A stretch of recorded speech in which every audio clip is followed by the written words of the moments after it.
Então, meus amigos, pedimos que desliguem os celulares, que evitem o ir e vir durante a palestra. E hoje já esteve aqui na quinta-feira a Yasmin Costa.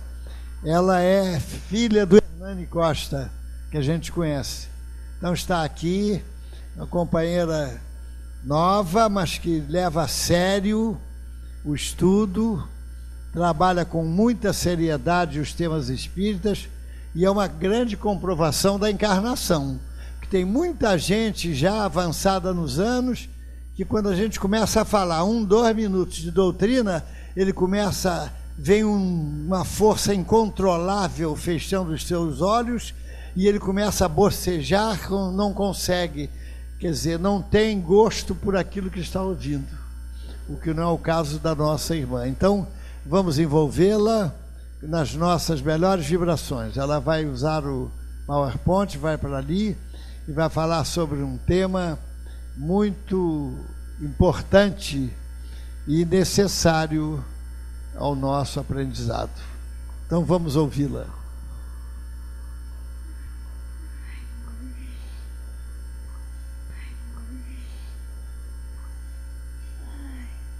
Oi, gente, boa noite. Então, como ele falou, eu falei só na quinta-feira uma vez e eu ainda tô muito nervosa. Então, muita paciência.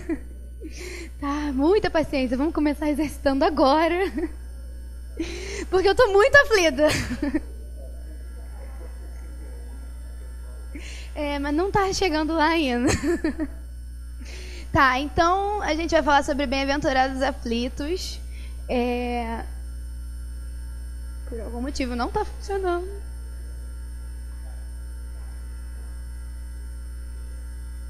E eu queria começar falando um pouco de Eurípides, só para eu me sentir melhor. Então, Eurípides tem contato com a doutrina espírita aos 22 anos. O tio dele deu a ele o livro de Leon Denis. Mas ele ainda estava muito... Ai, gente, eu estou muito nervosa. Ele ainda não tinha muita certeza sobre a doutrina espírita, ele ainda estava muito receoso. E a primeira vez que ele entra no centro espírita do tio foi com 24 anos, 2 anos depois dele ter lido e ter relido o livro que ele tinha dado. E quando ele entra no centro espírita do tio dele, o centro espírita do tio dele tinha muita manifestação mediúnica, não era muito de palestra como é hoje. Na verdade, era mais manifestações e mais psicofonia, era uma coisa assim mais explícita. E aí ele entra, olha as primeiras manifestações mediúnicas, muitos espíritos incorporando espíritos eruditas, falando em outras línguas, E ele ainda assim muito desconfiado, fecha os olhos e faz essa prece mental, que se os mortos vivem e se o espiritismo tem fundamentação real, que o espírito de João Evangelista se manifeste e me explique as bem-aventuranças através de Aristides. Na verdade, Eurípides fala que as bem-aventuranças sempre foi uma complicação na vida dele. Ele não conseguia entender, por mais que ele lesse o Evangelho de Jesus e que ele achasse o Evangelho de Jesus muito bonito, ele não conseguia entender por que bem-aventurados aflitos. Por que a gente precisava sofrer para ser bem-aventurado? Isso era uma coisa que ele ainda tinha muita dúvida. E Aristides, o médium que ele pede que João Evangelista apareça, era um analfabeto que ele conhecia e que ele sabia que não ia ter condição de dar essa explicação. Então ele escolheu a pessoa a dedo para ter certeza de que a manifestação era real. E aí na mesma hora o Aristides levanta, começa a mais bonita explicação sobre bem-aventurados aflitos, e no final assina como João Evangelista. Naquele momento ele tem certeza da doutrina espírita. Logo depois aparece Bezerra de Menezes e depois Vicente de Paula, e aí ele começa o trabalho dele dentro da doutrina. Então o tema é um tema importante, é um tema longo, é um dos maiores capítulos do Evangelho, e é por isso que eu estou tão nervosa. Mas vamos lá. Então, na doutrina espírita, antes de qualquer coisa, para a gente dizer por que bem-aventurados aflitos, a gente traz a explicação de porquê das aflições. E dentro da doutrina espírita, a gente traz a lei de ação e reação de Newton, só que de uma maneira energética. Então, todos os nossos sofrimentos atuais, todas as nossas aflições, elas precisam ter uma causa, e essa causa sempre vem do nosso livre-arbítrio mal direcionado. Sempre vem das nossas escolhas, sempre vem dos nossos erros. No Evangelho, a primeira coisa que ele faz para começar a falar das aflições é dividir as nossas aflições em duas categorias. A primeira categoria seria aflições com causas atuais. E a segunda categoria seriam aflições com causas anteriores. Por que ele faz isso? Porque quando a gente se torna espírita, é muito fácil a gente pegar todas as complicações da nossa vida e jogar para a vida passada ou para a obsessão. Então, ele vem no Evangelho, dá um puxão de orelha e fala assim, olha só, a vida passada influencia na sua vida atual. E obsessões também. Mas a maior parte das aflições que vocês estão passando nesse momento... Alô? A maior parte das aflições que vocês estão passando nesse momento, na verdade, tem causas atuais em como vocês estão levando a vida de vocês nesse momento. Então, a primeira coisa que ele faz a gente refletir é sobre como estamos levando a nossa vida. Quais seriam as causas atuais que gerariam as nossas aflições? Primeiro de tudo, a gente tem os nossos vícios. Vícios é todo e qualquer comportamento repetitivo que nós temos que nos dá a sensação de prazer. O vício ele vem porque todos nós, seres humanos, temos um vazio existencial muito grande. A gente vai estudar psicanálise no final da palestra, mas a ideia é que todos nós temos esse desejo de reconhecimento, temos projeções, temos um vazio e temos falta de qualidades morais. A gente não trabalha a nossa reforma íntima, a gente não evolui, a gente não estuda. E aí a gente entra em depressão, a gente tem a tristeza, a gente tem esses vazios existenciais. Em algum momento, a gente acha que é mais fácil, ao invés da gente trabalhar e da gente se esforçar, a gente apelar para o campo sensorial. E aí a gente entra em um desses vícios. Existem os vícios claros, como o da bebida, cigarro, as drogas ilícitas. Existem os vícios que vêm por excesso, como é o caso do sexo, como é o caso do carboidrato, do açúcar. A gente pega uma necessidade vital nossa, que é de se alimentar, que é de ter uma vida saudável, e a gente exagera porque gosta da sensação de bem-estar que aquilo produz. E existem também vícios psicológicos. Existem pessoas que sentem prazer em falar mal dos outros, em se fazer de vítima, em guardar rancor.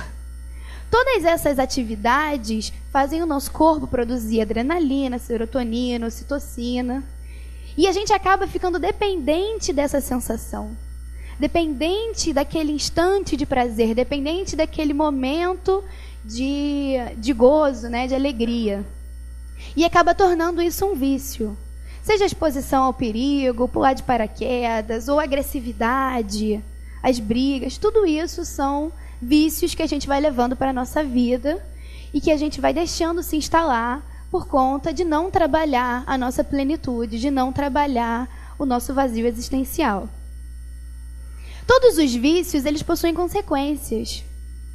Porque, afinal de contas, quando a gente usa esse tipo de substância para envenenar o nosso corpo, produzindo a adrenalina em excesso, a ocitocina em excesso, serotonina em excesso, a gente também está comprometendo o nosso perispírito.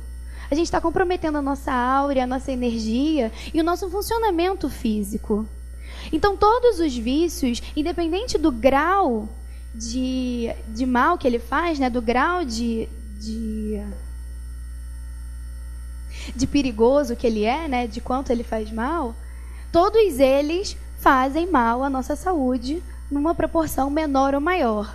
Por isso que quando André Luiz chega no nosso lar E ele, na época, nem tinha ideia de que era considerado suicida, porque era um suicídio involuntário.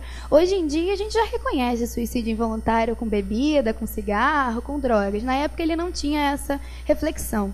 E o Espírito vira para ele e fala assim: você não tem ideia o quanto raiva, angústia, ódio influenciam em diagnósticos clínicos. Enquanto isso influencia na sua vida, tanto física quanto perispiritual. Então, todos esses vícios afetam o nosso bem-estar, tanto fisiológico quanto psicológico, e eles causam algum tipo de aflição ou de sofrimento. Quando a gente passa dos vícios, a gente entra na imprudência.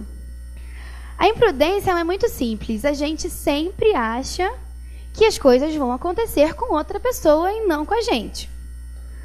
A gente sabe o que é certo, a gente sabe o que tem que fazer, mas a gente nunca espera que alguma coisa nesse ruim vá acontecer logo com a gente sempre espera que seja com outra pessoa.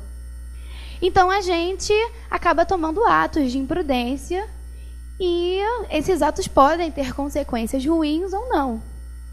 Diversas mesas mediúnicas, uma das principais reclamações, um dos principais sofrimentos dos espíritos é: nossa, se eu tivesse saído antes, se eu não tivesse atendido o celular dirigindo, se eu tivesse ouvido alguém. Então, todos esses se que poderiam afetar a sua aflição, que poderiam evitar o seu sofrimento, estão dentro desse quadro de imprudência. Óbvio que a gente tem um plano espiritual e tem Deus no comando de todas as coisas. A espiritualidade trabalha, a espiritualidade ampara, a espiritualidade te intui para não fazer, mas a gente tem o nosso livre-arbítrio. Então, muitas vezes, forçando no erro, muitas vezes agindo imprudente, a espiritualidade também não pode ir contra a nossa vontade. Então, algumas aflições podem ter origem na imprudência. Outras aflições ocorrem por erros na nossa conduta atual. Como assim? Tudo que a gente recebe do universo, a gente precisa plantar. Então, todas as relações de carinho, todas as relações de amizade, a gente precisa cultivar elas. A gente precisa dar carinho, a gente precisa ser uma pessoa boa, a gente precisa valorizar a amizade, para que a gente tenha amizade, para que a gente tenha carinho, para que a gente tenha pessoas ao nosso redor que cuidem da gente. Então, atualmente, é muito claro a gente ver que a gente quer só receber. A gente nunca quer trabalhar, a gente nunca quer fazer por onde para conseguir as coisas. Então, nesses erros de conduta, entram coisas que a gente faz sem perceber e que tornam isso como consequência. Por exemplo, se a gente educa os nossos filhos para não valorizar a família, ou se nossos filhos nos veem não sendo bons filhos para os nossos pais, para os avós deles, ou se a gente educa eles, mas tem uma conduta errada, eles vão ser o projeto das nossas ações. É isso que a gente planta para o futuro. Então, tudo que eles estão vendo, eles vão assimilar e vão repetir. Claro que alguns espíritos são muito mais evoluídos do que a gente e já sabem o certo e não vão repetir. Mas, na maioria dos casos, eles vão ser o nosso espelho. Eles vão ser o que nós construímos para o futuro deles. Então, alguns erros na educação podem fazer com que no futuro você seja abandonado na velhice, ou que o seu filho não cresça da maneira como você gostaria. Alguns erros no casamento podem fazer com que ele chegue ao fim. Isso tudo se encaixa nos nossos erros de conduta, na nossa falta de paciência, na nossa falta de amor, na nossa falta de vontade de cultivar as relações familiares, de cultivar esse carinho, de cultivar esse ambiente. E por último, dessas causas atuais dos nossos sofrimentos, entram a nossa falta de virtude. O Espiritismo, ele segue a linha de Einstein de que não existe dualidade. Não existe luz e escuridão. Existe luz e existe a falta de luz. Einstein dizia que se a escuridão existisse, a gente poderia tornar a escuridão mais escura. A gente poderia medir a escuridão, a gente poderia calcular a escuridão. Como a gente só consegue medir e tornar mais claro a luz, ele dizia que era uma coisa gradual. A escuridão é a falta, e conforme você vai iluminando, você vai tendo luz. E isso acontece para todas as coisas. Então existe o bem e existe a falta do bem, não existe o mal. Existem pessoas que nasceram simples e ignorantes e que ainda não desenvolveram o bem, ainda não desenvolveram as virtudes. Então as nossas faltas de virtudes, já que defeitos não existiriam, também fazem a gente sofrer. Porque se a gente tem ciúme, se a gente tem inveja, se a gente tem egoísmo, a gente acaba sofrendo. Se a gente tem inveja, a gente sofre com a felicidade do outro. Se a gente tem ciúme, a gente sofre por limitar a liberdade do outro. E tudo isso, todos esses gigantes da alma, todas essas nossas faltas, vão fazendo com que nós percamos a nossa paz. Vão fazendo com que nós nos tornamos pessoas amarguradas, pessoas de difícil convivência. E isso vai causando os nossos primeiros sofrimentos, que mais uma vez têm origem nas nossas atitudes e no nosso livre-arbítrio mal direcionado. Porque se nós não tivéssemos ciúme, a gente não sofreria. Se a gente não tivesse inveja, a gente se alegraria com a felicidade do outro. Então, todas essas nossas faltas de qualidade acabam nos limitando o nosso livre-arbítrio e fazendo com que nós desenvolvamos essas aflições. Tá tudo bem até aí, gente? Tá muito ruim. Qualquer coisa pode parar, tá? Perispírito, só pra gente entrar nas causas anteriores das aflições. A gente vai falar do perispírito rapidinho. Então, a gente tem o espírito, que é o princípio inteligente, a fonte das nossas emoções, dos nossos sentimentos, da nossa inteligência. E a gente tem o corpo material, que é o que todos nós estamos enxergando nesse momento. Entre um e outro, a gente precisa de um elo de ligação. Porque um espírito que é luz e que não tem forma, ele não vai conseguir mandar impulsos eletromagnéticos ao ponto de comandar um corpo desses, denso e material, sem um meio de ligação. É a mesma coisa que eu pegar essa mesa e tentar mover ela assoprando. O meu assopro não tem força nem massa suficiente para mexer essa mesa. Nem eu empurrando tenho que dirá ela assoprando. Então eu preciso de um elo de ligação para que faça que seja um impulso necessário para que o corpo funcione. E esse é o nosso perispírito. Ele é formado de fluido cósmico universal, mas ele não tem as camadas densas e externas que tem o nosso corpo material. E ele tem 3 funções básicas. A primeira, ligar um ao outro. É por ele que vão passar os impulsos energéticos da nossa vontade, que é formada no espírito, e é por ele que eles vão chegar no corpo material. Segundo, o espírito não tem forma. O espírito é luz e ele irradia. Então, é o perispírito que vai criar essa forma que a gente enxerga no nosso corpo material. O espírito, através da vontade, molda o fluido cósmico universal, que é maleável, e aí, através do perispírito, ele consegue passar as informações genéticas para o nosso corpo físico. Além de imprimir a nossa forma no nosso corpo físico e de ser o elo de ligação, o perispírito tem uma função muito importante, que é o que vai contar para a gente hoje. É nele que ficam registradas todas as nossas vontades, as nossas faltas, os nossos erros. Por quê? Como a lei de ação e reação de Newton também funciona no campo energético, quando a gente manda um impulso para o outro negativo, aquele impulso chega na outra pessoa e retorna para a gente na forma de energia negativa.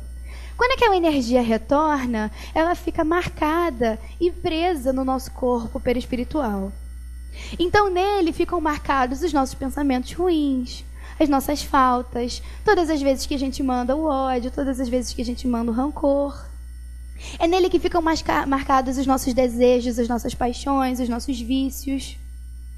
E é nele que fica registrado todas as nossas faltas, inclusive as faltas físicas. Toda vez que eu bato em alguém, além da pessoa, a minha mão bateu na pessoa, a pessoa bateu na minha mão. Além da questão física, das forças, tem a questão energética. Eu enviei a energia para a pessoa e a energia voltou para mim. E a energia independe da massa. Então vai ficar marcado em mim da mesma maneira que marcou na pessoa. Que a força depende da massa do lugar onde você vai atingir. Já a energia não. Então é para isso que serve o perispírito. Ele é o nosso boletim, é nele que ficam gravadas as coisas que a gente faz, as coisas que a gente atrai, as coisas que a gente deseja.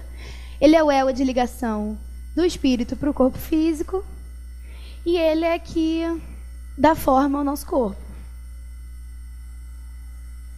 Então, como é que funcionam essas causas anteriores das aflições? Elas funcionam ao contrário do que a gente vê. Não é uma lei de talião, olho por olho e dente por dente. É o contrário. Você tem duas maneiras de resolver as suas marcas perispirituais.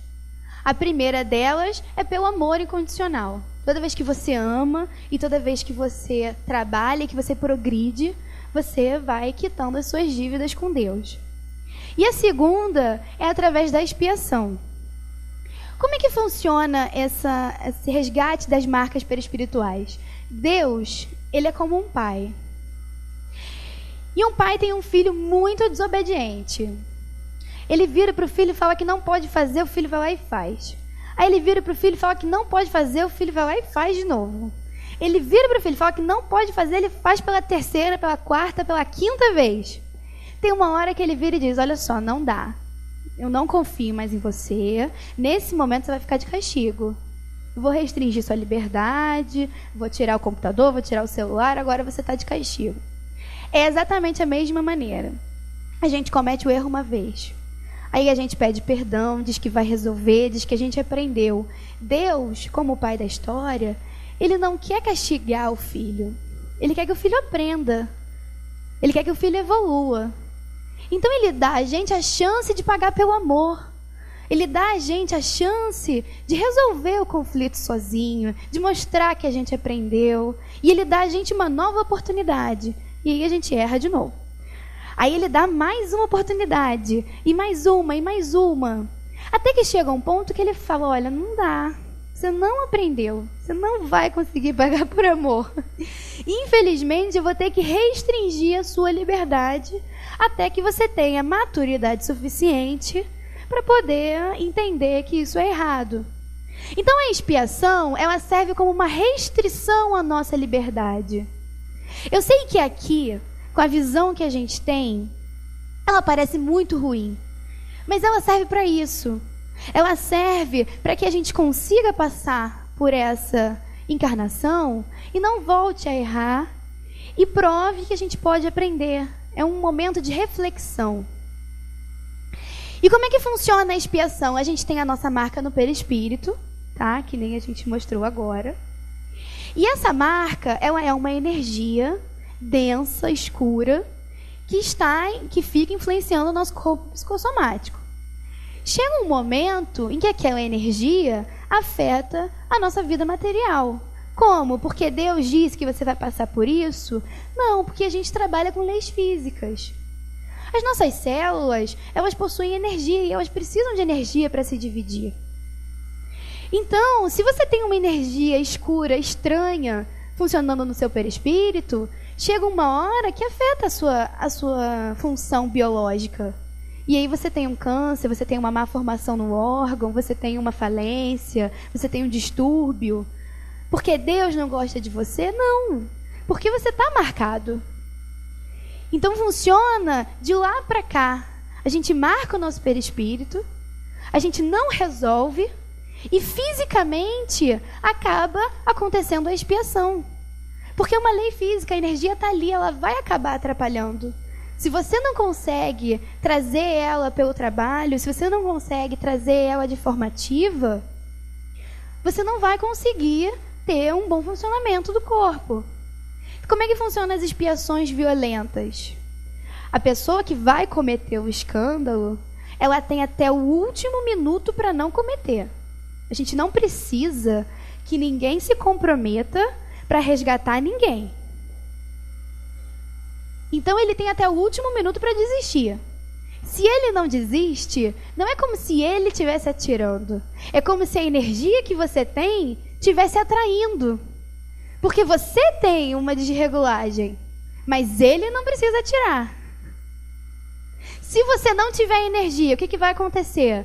Ele vai atirar e não vai pegar na moeda, na caneta, a arma vai falhar, alguma coisa vai acontecer. Você não tem aquela energia, você não precisa passar por isso. Mesmo que ele tenha o livre-arbítrio dele, você não vai passar pela situação. Por isso que é o contrário. Por mais que ele, naquele momento, pareça ter o poder de decidir ou não, ele não tem o poder de decidir ou não. Quem tem é você. Você tem o débito? Vai ser proveitoso para você passar por isso? Você precisa dessa expiação por algum motivo? E aí ela acontece. Se não, Deus está no controle de tudo. Ele sabe o que vai acontecer. Então, o primeiro tipo são os resgates de marcas perispirituais. Que são essas marcas que estão no nosso perispírito e que a gente, devido à quantidade delas, senão o nosso perispírito fica muito denso, fica difícil da gente trabalhar, fica difícil da gente evoluir. Chega uma hora que a gente precisa trazer para a matéria e isso acaba complicando o nosso funcionamento. Então, esse é o primeiro tipo. O segundo tipo são resgates de conflitos, não necessariamente só conflitos, mas de relações que você tinha em outra existência. Isso é muito engraçado, porque a gente vem nessa existência e a gente não se acha responsável por ninguém. No máximo por um filho ou outro, e mesmo assim até fazer 18 anos, depois ele que se vire. Mas na realidade, como a gente já viveu diversas encarnações, a gente tem responsabilidade com muitas pessoas. E quando a gente está no plano espiritual, planejando a nossa vida, a gente fala, não, eu vou vir com esse marido difícil, mas vai dar tudo certo, a gente vai construir junto, eu quero muito que ele evolua. E quando a gente vem e a gente esquece disso tudo, a gente já fala logo, ó, pega suas coisas, vai para sua casa, leva seus filhos, que não está dando para mim, não. Então, parte das nossas aflições, elas vêm de livre-arbítrio mal direcionado de outras encarnações. Não necessariamente erros, às vezes falta de acertos. Às vezes é aquela esposa que você não deixou estudar, não deixou progredir, porque era muito autoritário. Às vezes é aquele marido que você abandonou e que não evoluiu e que cometeu algum erro por conta disso. As nossas atitudes, por mais que não sejam pensadas, por mais que não sejam intencionadas, elas geram consequência nas outras pessoas. A gente vive em sociedade. Então, tudo que a gente faz tem consequência em como o outro recebe, em como o outro reage. E por mais que a gente não seja diretamente responsável e que não seja um débito nosso, a gente se sente responsável. A gente não queria que ele cometesse esse erro, a gente não queria que isso acontecesse. Vamos voltar e vamos receber, vamos resolver. Quando a gente pega quase todos os livros de André Luiz, a gente tem relatos sobre isso. Evolução em 2 mundos, até no próprio nosso lar, quando a mãe dele volta e recebe o pai dele, porque ela quer que ele progrida. Ela não tinha compromisso com ele, ela não tinha errado com ele, mas ela tinha deixado de acertar. Ele viveu com ela e ele não melhorou. Então ela se sentia responsável e ia receber ele de novo para tentar mais uma vez. Então esse resgate de conflitos, eles funcionam dessa maneira. Lá no plano espiritual, quando a gente ainda é bonzinho, a gente pede para vir todo mundo. E aqui a gente vai, meu Deus, por que eu tenho um filho desse jeito, uma mãe desse jeito, um pai desse jeito, um primo distante? E a gente vai sofrendo e se sentindo angustiado, e se sentindo aflito, e se sentindo a maior vítima da história. Quando, na verdade, a doutrina espírita diz pra gente que nós nunca somos vítimas. Nós nunca somos vítimas e nós nunca somos culpados. Nós temos responsabilidade sobre todos os nossos atos. E a responsabilidade, ela pode ser boa ou ela pode ser ruim. O importante é que a gente assuma e venha e não fuja mais uma vez, senão a gente contrai mais débito. Além do resgate de conflitos e das questões das marcas perispirituais, a gente tem o mau uso dos talentos. Assim como a parábola de Jesus, dos 3 servos, que ele dá 5 talentos para um, 3 para outro e 1 para um só, 1 para o último, e esse que recebeu 1 só enterra e deixa o talento dele adormecido, isso também acontece com a gente. Quando a gente vem numa encarnação com muitas facilidades, com muito dinheiro, com muito poder, ou com muitas coisas acessíveis, ou com muita inteligência, ou com muita beleza, não sei, com qualquer coisa fácil, é porque Deus quer que nós façamos um bom uso. É porque nós temos mais responsabilidade naquela existência do que as outras pessoas. E Ele quer que nós distribuamos, que nós cuidemos, abracemos e que nós trabalhemos mais. E quando a gente faz o mau uso disso, quando a gente enterra pra gente aquele talento, ou pior, quando a gente gasta em coisas egoístas, porque o servo pelo menos enterrou, né? Ele podia ter gastado tudo. Quando a gente faz isso com os nossos talentos, a gente vem com essas restrições na próxima encarnação. Olha, você teve e você não valorizou, e você não trabalhou, e você não dividiu, e você não multiplicou. Então, nessa encarnação, você vai vir sem e você vai aprender a valorizar. E isso serve para qualquer coisa, até para maternidade, para família, para tudo que a gente tem e a gente não valoriza, se encaixa nessa parábola dos talentos. A gente precisa aprender a valorizar. E aí a gente entra numa parte que eu não ia falar e o Gilberto pediu para falar no início. Então, como não tem slide disso, eu vou falar agora. Existem 2 tipos de sofrimento. Eu não ia falar dessa parte porque eu falei, todo mundo é espírita aqui, ninguém faz isso. Mas existem 2 tipos de sofrimento. Existe um sofrimento que você realmente é bem-aventurado, que tem causa em alguma dessas coisas, que tem causa numa vida passada, que tem causa em alguma atitude sua, e que nesse momento você está espiando, está se tornando melhor, está caminhando na direção de Jesus, está caminhando na direção do seu aperfeiçoamento. E existe o sofrimento que não existe, né? Que a gente cria na nossa cabeça e que a gente transforma em tudo que acontece, a gente transforma em algo pessoal, em tudo que acontece a gente transforma numa coisa enorme. E existe a aflição que não é bem-aventurada, que é a aflição do exagero, a aflição dessa pessoa que se transforma em vítima da sociedade, da situação, de tudo. Então esse não é uma bem-aventurança. A bem-aventurança é aqueles que estão caminhando e que estão sofrendo sim, mas porque estão se depurando e indo na direção de Jesus, indo na direção dos espíritos de luz. E eu acho que foi isso. Se quiser falar alguma coisa, pode falar. Pode falar, fica à vontade. Se alguém quiser levantar também, fica à vontade. E aí nesse capítulo do Evangelho ele fala rapidinho sobre o esquecimento do passado. Porque se tudo que eu falei, que todas as causas dos nossos sofrimentos vêm de alguma atitude nossa, então se eu lembrasse disso, se eu lembrasse que aquele marido, aquela pessoa que eu abandonei, se eu lembrasse que aquele enteado, que aquele sobrinho, ou se eu lembrasse que eu tô sofrendo, mas eu tô sofrendo porque eu fiz alguma coisa, a minha vida tava melhor, né? Eu não estava aqui reclamando, não estava aqui fazendo tudo isso. Eu já ia ter entendido que tudo tem um objetivo. E aí, a gente tem 2 respostas simples para quem tem esse tipo de pensamento.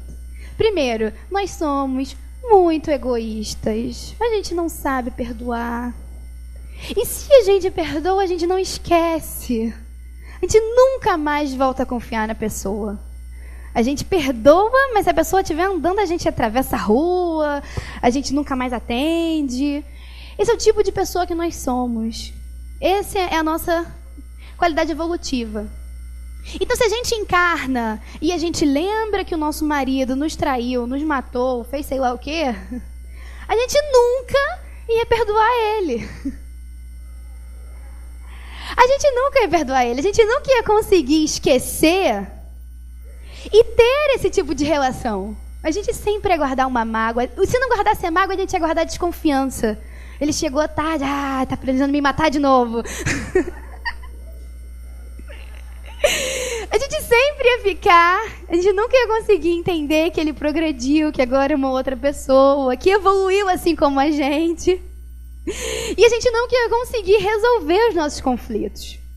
Agora, por mais que vocês pensem que perdoariam os maridos, que seriam legal e que daria tudo certo, vocês se perdoariam?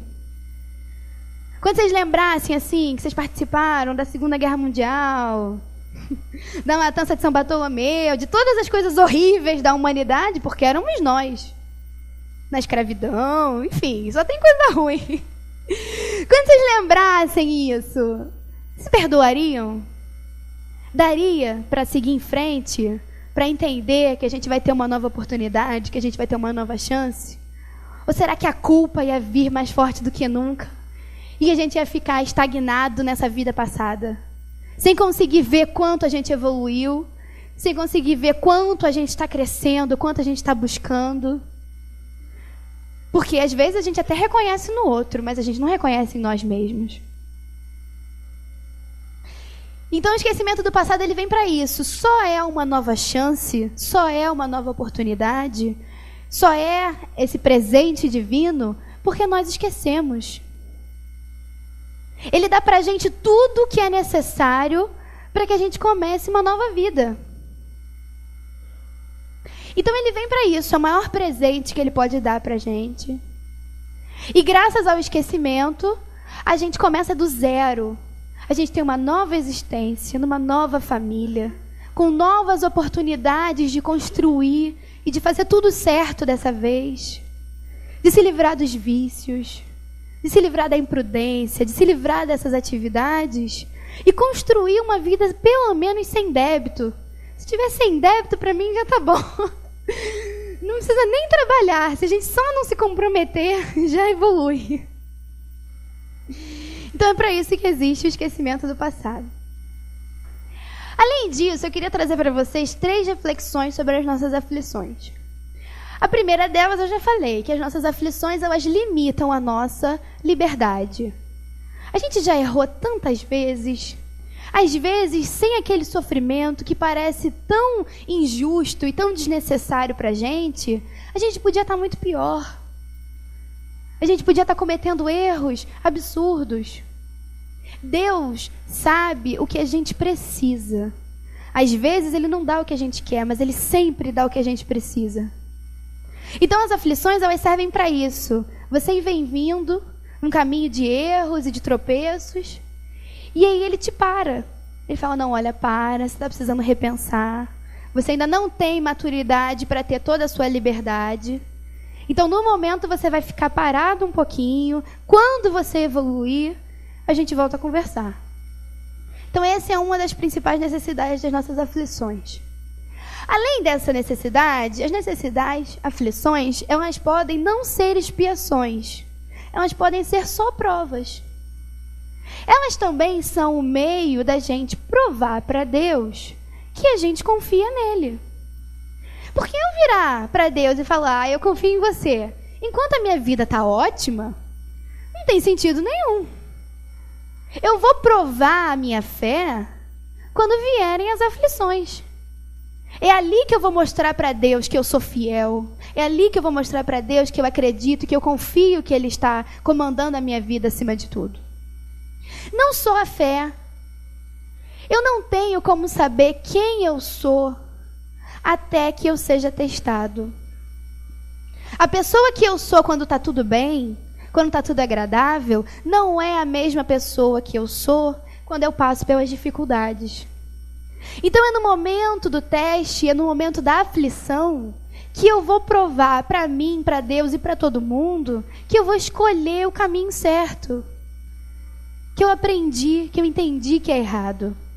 Porque eu ficar aqui em pé e falar de todas as atividades e o que é certo e o que é errado é muito fácil, não está acontecendo comigo?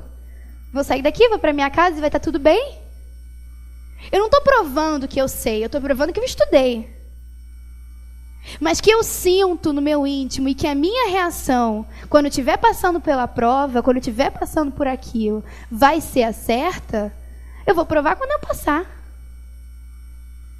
Então, o sofrimento também, muitas das vezes, ele serve como prova.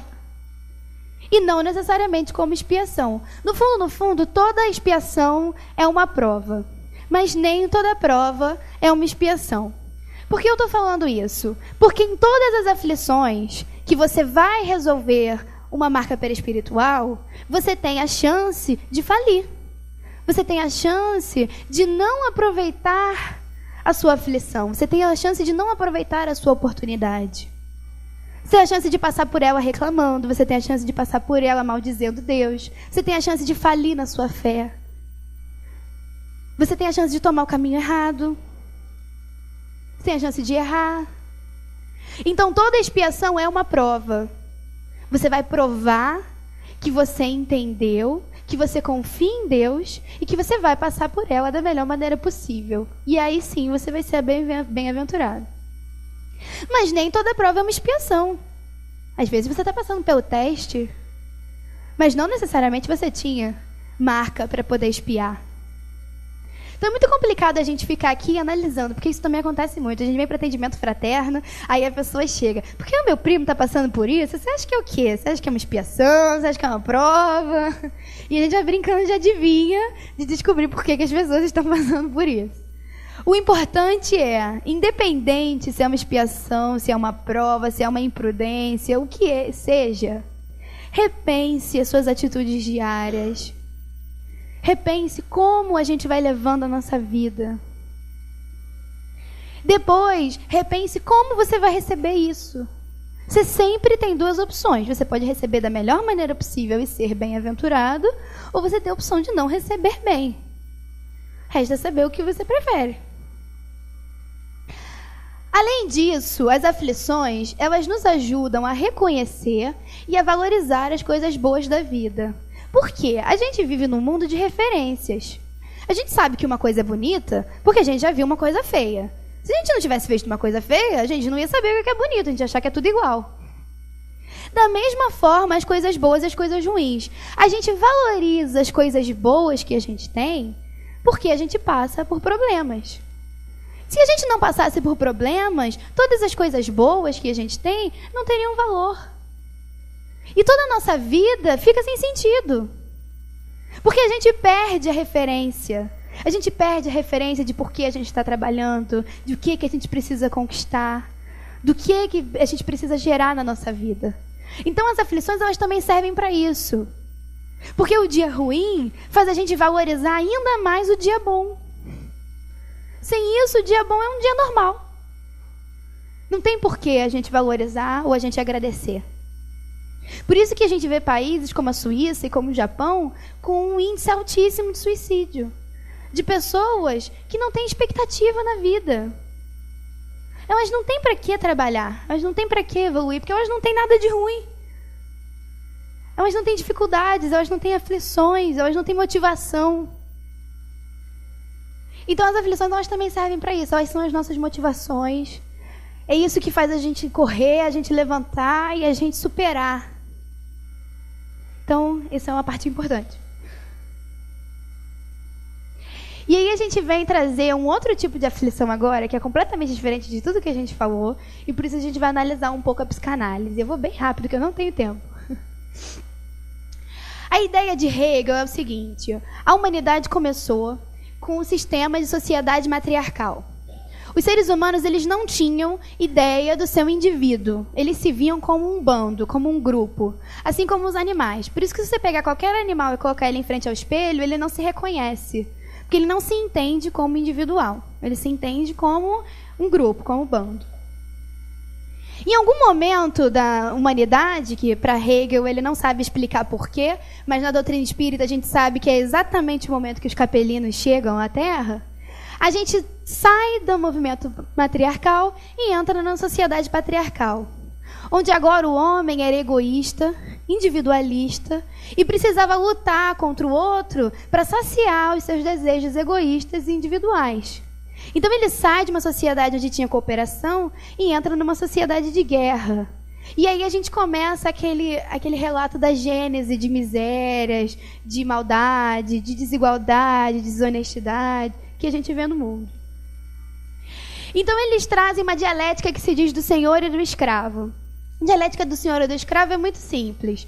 Todos os homens querem ser senhores. E eles lutam. Chega um momento que um vai acabar desistindo, porque não dá para ele ficar lutando para sempre. A luta traz muitas consequências. E ele desiste e se torna escravo. Até que o senhor vai comandando todas as pessoas. E assim começa a injustiça, a desigualdade social e todas as misérias que a gente vê hoje em dia.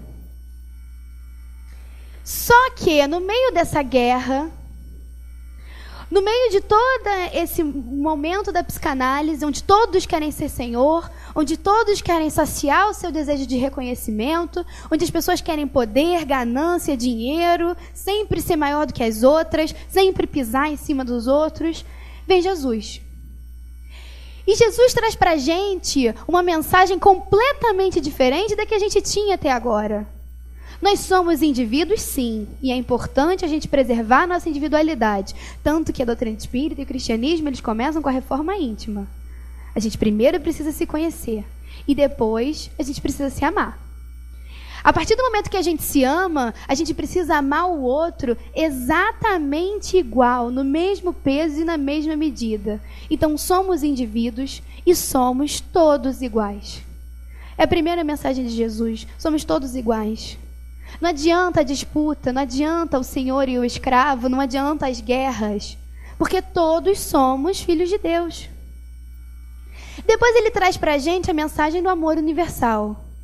Ele traz pra gente a mensagem de que não adianta a gente continuar guerreando e buscando coisas materiais, porque a felicidade não é desse mundo. O reino dele não é desse mundo. E a nossa vida material, ela é muito curta e ela é muito breve, para ela prejudicar toda a nossa vida espiritual, que é infinita. Então Jesus, ele vem romper com esse paradigma.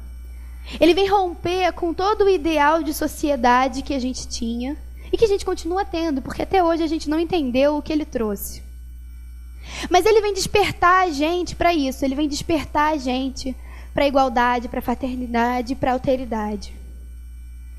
E aos poucos, nós, que somos cristãos, vamos entendendo as mensagens de Jesus. E a gente vai acordando. E a gente vai entendendo que somos iguais. E a gente vai entendendo que a gente precisa amar. E a gente vai entendendo que a humanidade é irmão. E a gente se vê naquele mundo de guerra.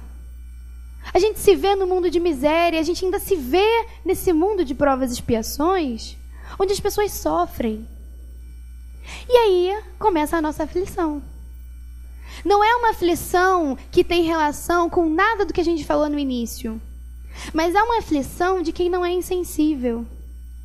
É uma aflição de quem está progredindo, de quem está no caminho do bem, de quem olha para o sofrimento do outro e se vê no outro.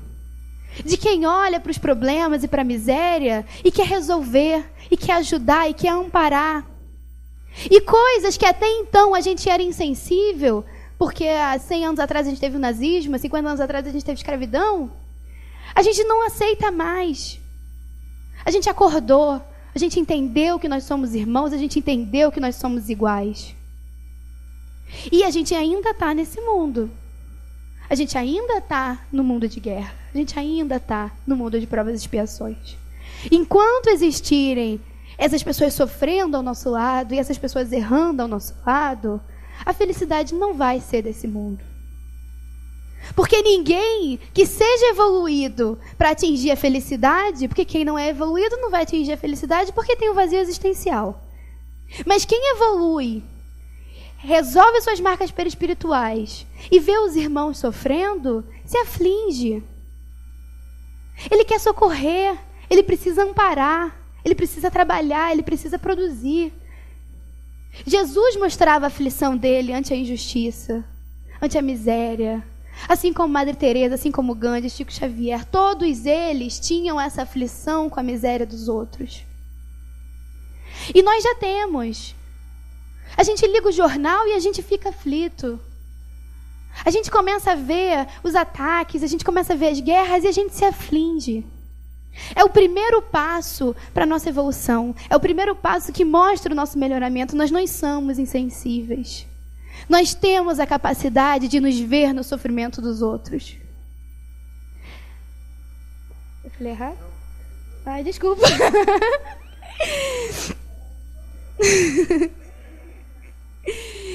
Então, nós já estamos nessa etapa. Por isso, bem-aventurados aflitos, a gente já está um passo à frente do que a gente estava antes.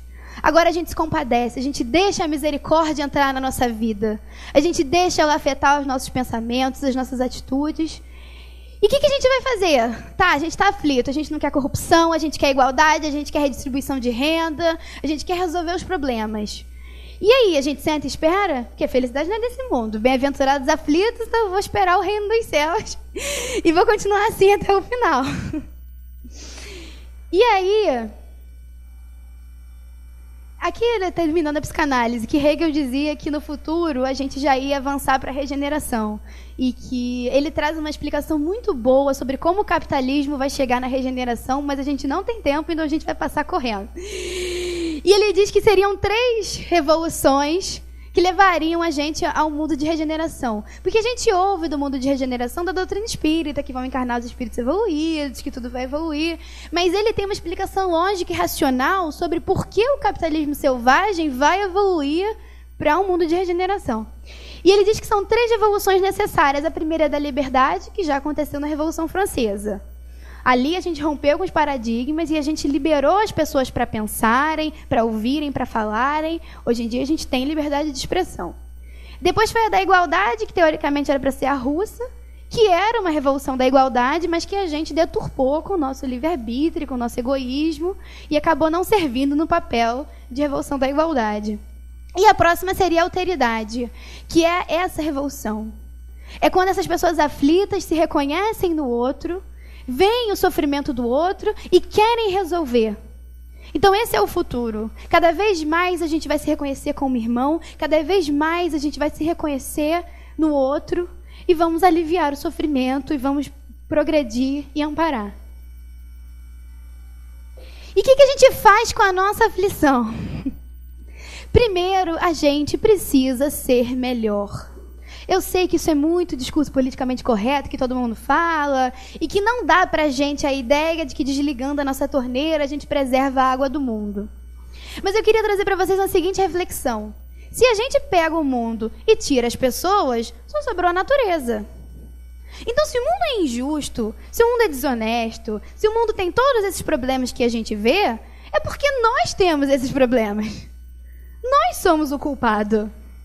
Eu sei que a gente é doutrinado desde pequeno com aquela ideia de Rousseau, de que a sociedade corrompe o homem. Mas o homem cria a sociedade. As sociedades são transformadas. A gente elege, a gente cria os nossos representantes, a gente cria a nossa sociedade, a gente cria o nosso sistema.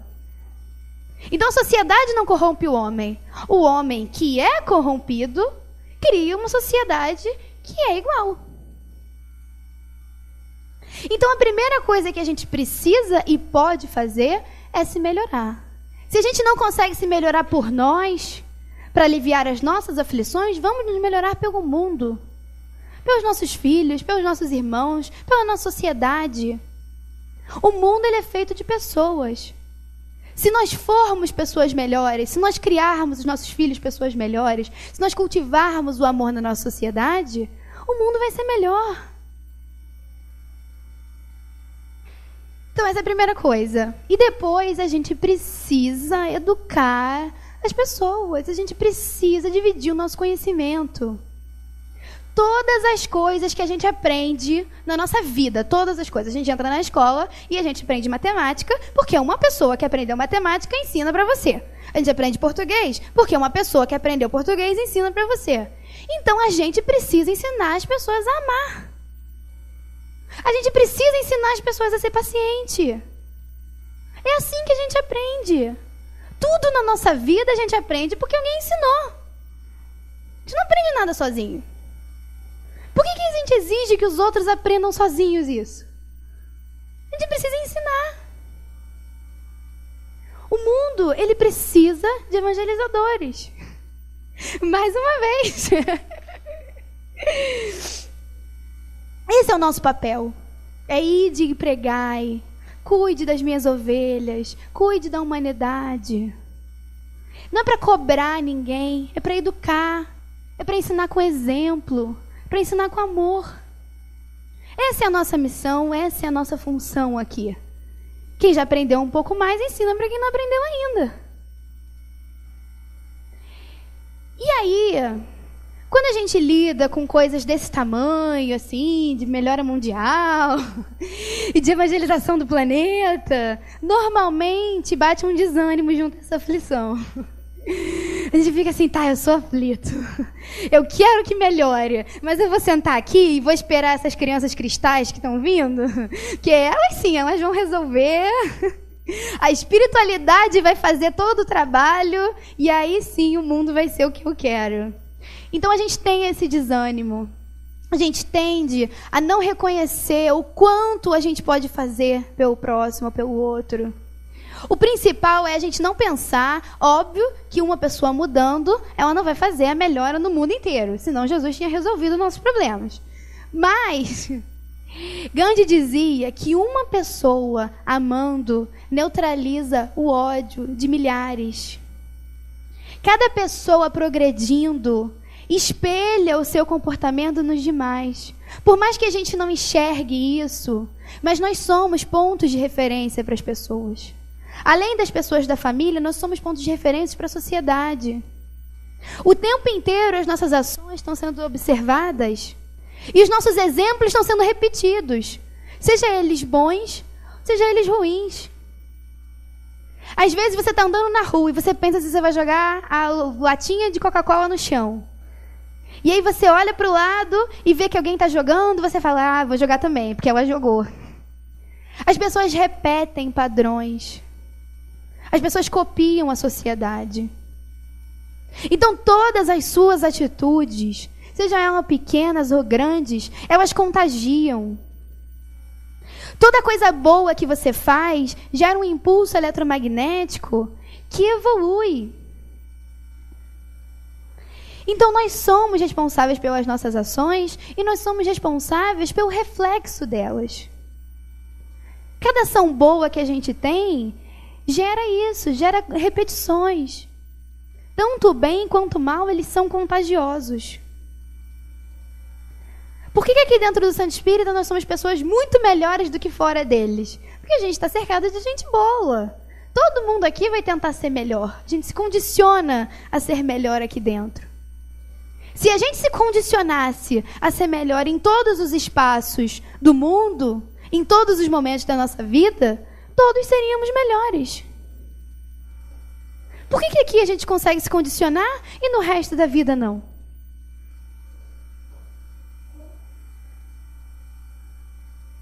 E aí eu trouxe uma receitinha legal para a gente ser feliz. Porque por mais que a felicidade não seja desse mundo, e por mais que nós não sejamos pessoas frias, né, insensíveis, e a gente vá se afligir à miséria alheia, a gente pode trabalhar cada vez mais para a nossa felicidade. Então a primeira coisa que a gente precisa fazer para ser feliz é decidir ser feliz. A felicidade, ela não é consequência de ações externas. Ela é consequência de uma decisão interna. A pessoa que é feliz, ela vai ser feliz em todos os momentos. Ela decidiu ser feliz. Então não importa o que vai acontecer em volta dela. O que importa é que ela tomou uma decisão e ela decidiu ser feliz. Então, o primeiro ponto, se você está buscando a sua felicidade, você vai decidir que a sua felicidade começa agora. Você vai colocar um sorriso no seu rosto e você vai avançar e viver a sua vida com esse positivismo, com essa energia, se dando o direito de ser feliz. Depois a gente precisa trabalhar no nosso melhoramento pessoal. Isso é óbvio. Qualquer um que venha, qualquer palestra espírita vai terminar na reforma íntima. Não tem jeito. É o que a gente precisa fazer. É o que diferencia a gente das outras pessoas. A gente precisa se melhorar. Essa é a nossa missão na Terra, essa é a nossa finalidade de vida, é isso que a gente precisa fazer. Então, isso está condicionado a tudo. Tudo vai acontecer porque nós vamos nos tornar pessoas melhores. A gente precisa entender que todas as pessoas estão fazendo o melhor que pode, devido ao seu grau de evolução. Ou seja, nós não sabemos quem nós fomos. E nós também não sabemos quem o outro foi. Então, a gente não pode julgar o outro pela atitude que ele está tendo agora, Porque você não sabe o que ele viveu. Esse outro pode estar na 3ª encarnação e você na 30ª. E às vezes, quando você está na 3ª, você está fazendo coisa muito pior. Nós não sabemos quem nós somos e nós não sabemos quem os outros são. A gente precisa sempre ter paciência. E a gente precisa entender que todo mundo faz o seu melhor. Todo mundo faz o seu melhor. Se aquele é o melhor que aquela pessoa pode te dar naquele momento, é porque é o padrão evolutivo dela. Ela ainda não chegou lá. Então o que ela precisa? De julgamento? Não, de amor. De educação, de ensinamento. É assim que a gente evolui e é assim que a gente vai ser feliz. A gente nunca vai conseguir mudar o outro e a gente nunca vai conseguir fazer o outro ser feliz ou tomar as atitudes da maneira que nós queremos. A única coisa que a gente pode mudar é nós mesmos e como nós vemos a atitude do outro. Se a gente vai enxergar a atitude do outro como um afronto, como uma briga, como uma discussão, a gente vai ser infeliz e a gente vai carregar aquilo. Se a gente vai ver a atitude do outro como uma pessoa que ainda não chegou lá, como uma pessoa que está doente, a gente tem tanta paciência com os doentes materiais, né? Com as pessoas de cama, com as pessoas que estão com febre ou que têm algum tipo de enfermidade. Mas a gente não tem paciência com as pessoas que são doentes da alma. Com as pessoas que sofrem de depressão, com as pessoas que ainda não evoluíram, com as pessoas que têm uma inveja tão grande e que não sabem ser felizes com a felicidade do outro. A gente não enxerga eles como doentes, que é o que eles são. Então a única coisa que você pode mudar é como você vai receber esse estímulo. E não como ele vai agir. Você não tem controle, você tem controle sobre o seu livre-arbítrio. Então a gente precisa entender também que todas as provações da vida são oportunidades divinas para crescer e evoluir. Então a cada dia que a gente acorda é uma nova oportunidade de crescimento, é uma nova oportunidade de evolução, é uma nova oportunidade de fazer o bem, é uma nova oportunidade de resolver os conflitos, de resolver os problemas e de progredir.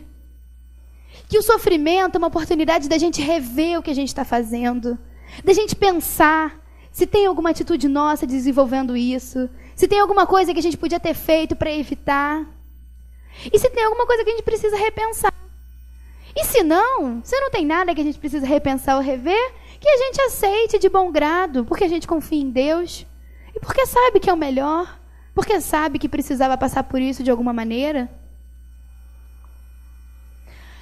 Aceitar que a única forma de felicidade é através dos ensinamentos de Jesus e do amor universal. Não adianta a gente continuar batendo cabeça e procurando felicidade em coisas materiais. Seja no relacionamento, seja nos vícios, seja no campo sensorial. Não adianta. Isso é coisa de criança na pré-escola. A gente precisa evoluir. A gente precisa entender que no relacionamento de marido e mulher, ele não é obrigado a te fazer feliz. Você é feliz por você. Ele vai ser a pessoa que ele for. E você vai ser feliz porque você merece. Porque você quer. Ninguém é obrigado a te dar a sua felicidade. A sua felicidade é individual. Então, eu me esqueci porque eu estava falando isso. Ah, tá.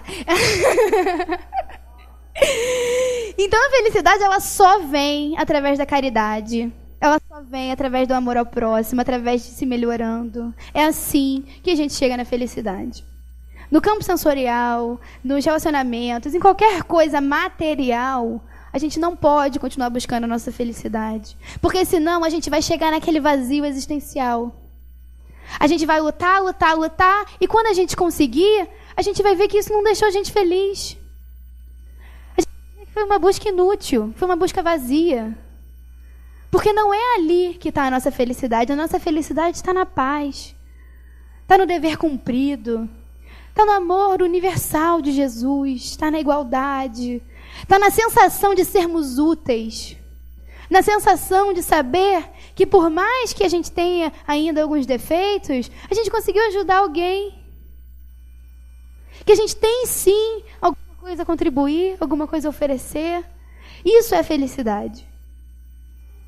Não adianta continuar buscando e querendo a felicidade material. Mas não quer dizer que não exista felicidade na matéria. Então a gente precisa olhar ao redor e procurar amenizar o sofrimento de todos os seus companheiros de jornada. Isso é uma coisa muito importante, porque quando a gente está sofrendo, a gente acha que a nossa dor é a maior do mundo. Ninguém tem uma dor maior que a nossa, ninguém está sofrendo mais do que a gente, e a gente entra nessa depressão e nesse sentimento de vítima. Então, olhar ao redor, esquecer da nossa dor por um momento, para aliviar a dor do outro, faz a gente ser feliz. Faz a gente ver que os nossos problemas nunca são grandes o suficiente, porque tem muita gente sofrendo mais. Tem muita gente com mais dificuldade, tem muita gente com mais desequilíbrio, tem muita gente precisando de ajuda. Então, sair do nosso egoísmo, sair da nossa zona de conforto e ajudar o outro é bom pra gente. Faz a gente valorizar o que a gente tem, faz a gente valorizar a pessoa que nós somos, o que nós construímos, e faz a gente se tornar feliz. E por último, a gente precisa ter a certeza absoluta que Deus nos ama e que está sempre no comando de tudo. Se a gente ainda não tem essa certeza, a gente precisa trabalhar nela. Porque isso é o mais importante de tudo, de toda e qualquer religião. A gente precisa confiar em Deus. A gente precisa ter fé. Sem fé, a gente não desenvolve nada. Então, o mais importante é a gente confiar em Deus, a gente ser fiel a Deus. A gente aceitar que Ele vai dar exatamente o que a gente precisa, independente da circunstância, e a gente aceitar. E aí nós seremos bem-aventurados. Obrigada, gente. Acabou.